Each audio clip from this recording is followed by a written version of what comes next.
Hello, in this video we're going to be looking at how we find the value of the missing angle in triangles and in quadrilaterals.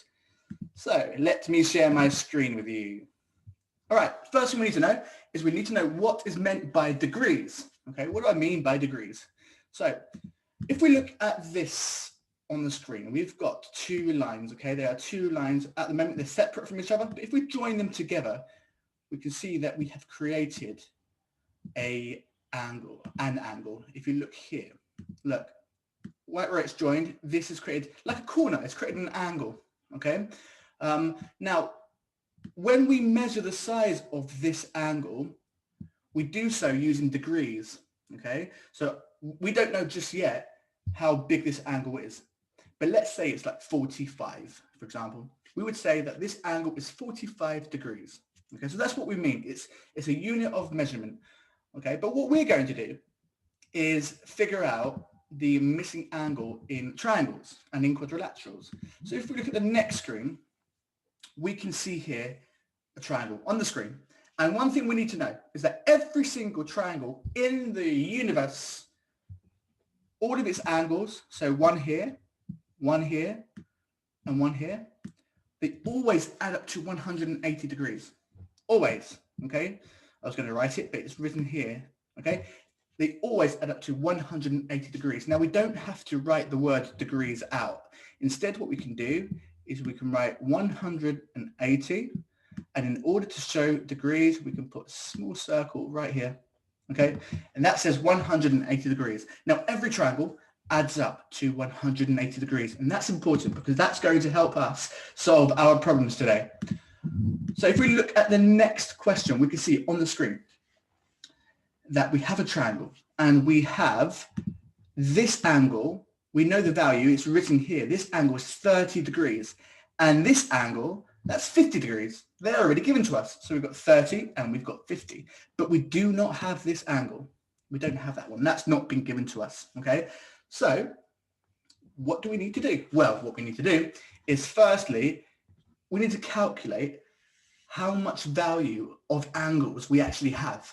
So all we need to do is add these two angles together. We've got 30 and 50. We need to add those together. That's our first step, add them together, okay? 50 plus 30. So I put 50 in my head and I need to add 30, okay? So 50 plus 30 is 80. Now, this is what we know so far. We know that 80 degrees is the combined value of the two angles that's given to us. And we know that the triangle overall has 180 degrees, which means that this angle here must be the result of 180 subtract 80. Okay? So I'll put it in my column method like that. We probably can do that in our head, but let's just do it this way to make sure. 0 subtract 0 gives us 0. 8 subtract 8 gives us 0. And 1 subtract nothing gives us 1. We are left with 100. Okay, so I know that this angle here is 100 degrees. Okay, so that's how we find the value of a missing angle in a triangle. Now, there is another question here. Let me clear the screen. And I've written the steps out, okay? So that was the same question we just did. Let me show you another question. Here we go. So I've written the steps out this time. Step 1 is to set out the subtraction column method and put 180 at the top, okay? We put 180 at the top because we know that that is the overall value of a triangle. So that's my column method. I'm starting to write 180 at the top. Step 2 is put the known angles into the column method and subtract them from 180. So what I need to do now is subtract 27 and 44 from 180, okay? So let's add these two angles together, 27 plus 44. Okay, 44 plus 27. 44 in my head plus 27. So 44 add 20 is 64. Add the remaining 7 gives me 71. So that's the number that I need to subtract from the column method. I have to subtract that from 180. So that's what I'm going to do now. Okay, so Just going to put my equation line here. Okay, great, fantastic. I've done that. So now what I need to do is solve this subtraction column method. So 0 subtract 1, we can't do that, can we? 1 is larger than 0, so we cannot take it away from 0. So we're going to borrow.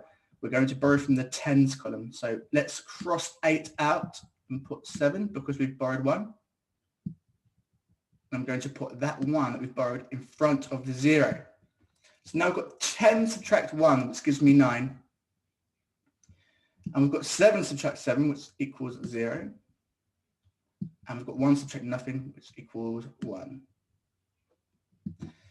Okay, so I am left with 109. So I know that the missing angle here is 109 degrees. Okay, so I hope that this makes sense. If you are unsure how to do the subtraction column method, I do have a video which shows you how to do that. So go and check that out. It's very important that you understand how to do that, or you won't be able to solve these questions. I did say I was going to show you quadrilaterals too, but I'll do that in a separate video because I can see that this video is getting pretty long. So I'll do a separate video to explain how we find the missing angle of quadrilaterals. But before I finish, I want to leave one question on the screen, and I want to see if you can work out the answer. So we have 74 degrees here, 50 degrees here. What do we have here? What is the missing angle? Remember, the steps are written here. So have a go at this and let me know what you think the answer is. Okay. Thank you very much for watching, and stay tuned for the quadrilaterals video. Check it out. It'll be up soon. Bye.